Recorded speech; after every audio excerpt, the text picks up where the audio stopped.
சமூக ஊடகங்களில் உலாவரும் பல்லாயிரக்கணக்கான போலி கணக்குகள் உண்மையானது போன்றே தோற்றமளித்து உலக மக்களை ஏமாற்ற இஸ்ரேலிய நயவஞ்சகர்கள் செய்யும் பித்தலாட்ட வேலைகள், அதற்கு துணை போகின்ற சமூக ஊடகங்கள், பயம், அவமானம், அசிங்கம், எதிர்ப்பு என இஸ்ரேலுக்கு திரும்ப மறுக்கும் இஸ்ரேலியர்கள், உலக உற்பத்தியில் சூப்பர் பவராக மாறிய சைனா, மெல்ல மெல்லச் சிதைக்கப்படும் அமெரிக்க பொருளாதாரம்.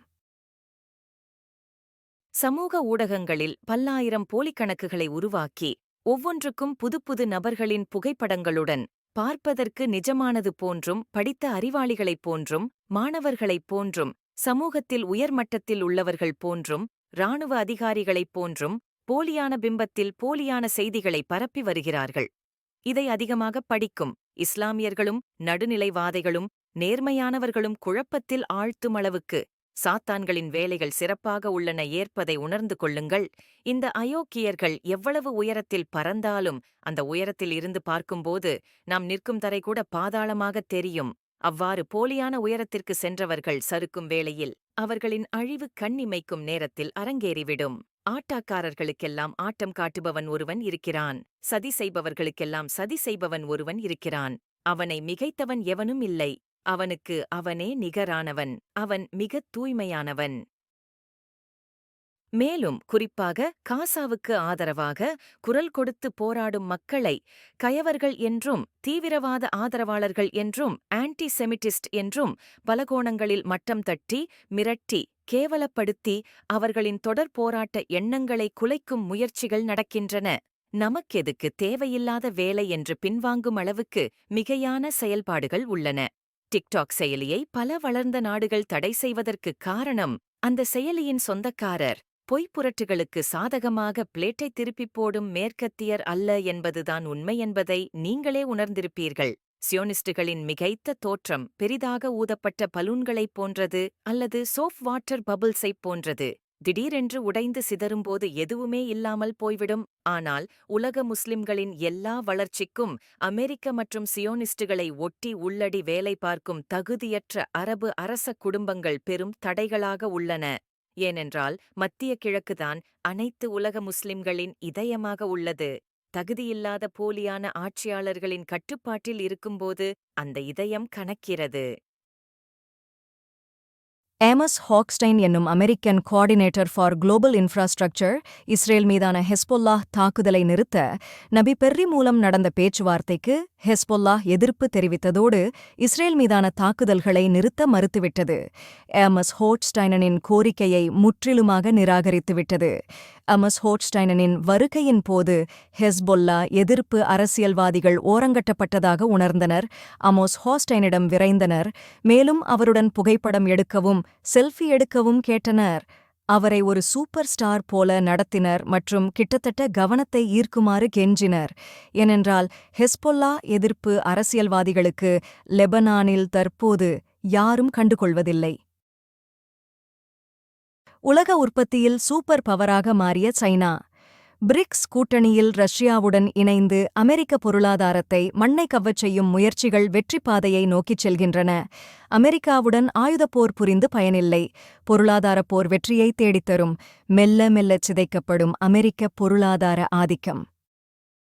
பாலஸ்தீனின் ஆக்கிரமிக்கப்பட்ட மேற்குக் கரையில் உள்ள அல்மயாதீனின் ஆதாரங்களின்படி துல்கர்மில் உள்ள அல் செக்கா தெருவில் எதிர்ப்பாளர்களால் இஸ்ரேலிய இராணுவ புல்டோசர் ஒன்று குறிவைத்து தாக்கப்பட்டதை அடுத்து ஒரு மிகப்பெரிய வெடிச்சத்தம் கேட்டதாக அங்கிருந்தோர் தெரிவித்தனர். பாலஸ்தீனத்தில் இஸ்ரேல் பயங்கரவாத இராணுவத்தின் மீது தொடர் தாக்குதல்கள் நடந்து கொண்டுதான் இருக்கின்றன. ஹமாஸ், விடுதலைப் போராட்டக்காரர்கள், இவர்கள் என்ன விலை கொடுத்தேனும் சுதந்திரத்தைப் பெறவே முனைப்போடு இருக்கிறார்கள். இந்த உலகத்திலிருந்த எத்தனையோ நாடுகள் எவ்வளவோ விலை கொடுத்துத்தான் சுதந்திரத்தைப் பெற்றிருக்கின்றன, இந்திய உட்பட. இஸ்ரேலுக்கு திரும்ப மறுக்கும் இஸ்ரேலியர்கள். இஸ்ரேல் குடியேற்றம், உள்வாங்குதல் மற்றும் புலம்பெயர்ந்தோர் விவகாரங்களுக்கான ஒரு புதிய இஸ்ரேலிய குழு நடத்திய கருத்துக் கணிப்பு முடிவுகளின்படி வெளிநாடுகளில் வாழும் பெரும்பாலான இஸ்ரேலியர்கள் தாங்கள் வசிக்கும் நாடுகளில் பாதுகாப்பற்றதாக உணர்ந்தாலும் ஆக்கிரமிக்கப்பட்ட பாலஸ்தீனத்திற்கு திரும்ப விரும்பவில்லை என்பதை வெளிப்படுத்தியுள்ளனர். பதிலளித்தவர்களில் 96% பேர் ஆக்கிரமிக்கப்பட்ட பாலஸ்தீனத்திற்கு வெளியே வசிக்கும் இஸ்ரேலியர்கள், அவர்களில் 55% பேர் 10 ஆண்டுகளுக்கும் மேலாக வெளிநாட்டில் வசிக்கின்றனர். மேலும் 19% பேர் 5 ஆண்டுகளுக்கும் மேலாக வெளிநாட்டில் வசிக்கின்றனர் என்பது குறிப்பிடத்தக்கது. காசாவில் 9000 பெண்கள் அநியாயமாக கொல்லப்பட்ட சம்பவம் உலகளவில் பெண்களுக்கான அமைப்புகளில் பெரும் அதிர்வலைகளை ஏற்படுத்தியுள்ளது. இதைத் தொடர்ந்து ஐநாவின் பெண்கள் அமைப்பில் இருந்து இஸ்ரேலை வெளியேற்ற வேண்டும் என்ற கோரிக்கை வலுத்துள்ளது.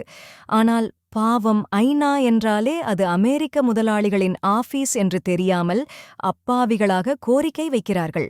தற்போதுள்ள உலக நாடுகள் என்றும் ஆரம்பிக்கும் எல்லா அமைப்புகளையும், அதாவது அமெரிக்க, ஐரோப்பியர்களின் பணத்தில் செயல்படும் அமைப்புகளை கலைத்துவிட்டு சமத்துவமான சர்வதேச அமைப்புகள் உருவாகும் வரை இந்த உலகில் கொலை, கொள்ளை, ஆக்கிரமிப்புகள் தொடர்ந்து கொண்டே இருக்கும்.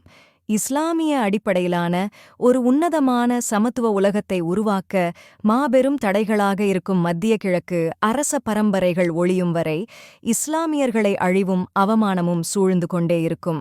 இந்த மாற்றத்திற்கு துவக்கமாக மத்திய கிழக்கிலிருந்து அமெரிக்க ஆளுமைகள் அழிக்கப்பட வேண்டும்.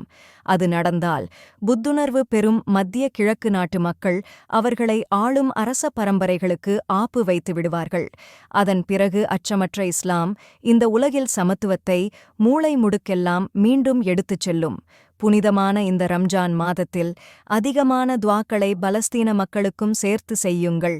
துவாகள் பலன்கள் கூட கூட எதிரிகள் ஒழிக்கப்பட்டு மத்திய கிழக்கில் மலர்ச்சி ஏற்படும் என்பது திண்ணம். நன்றி.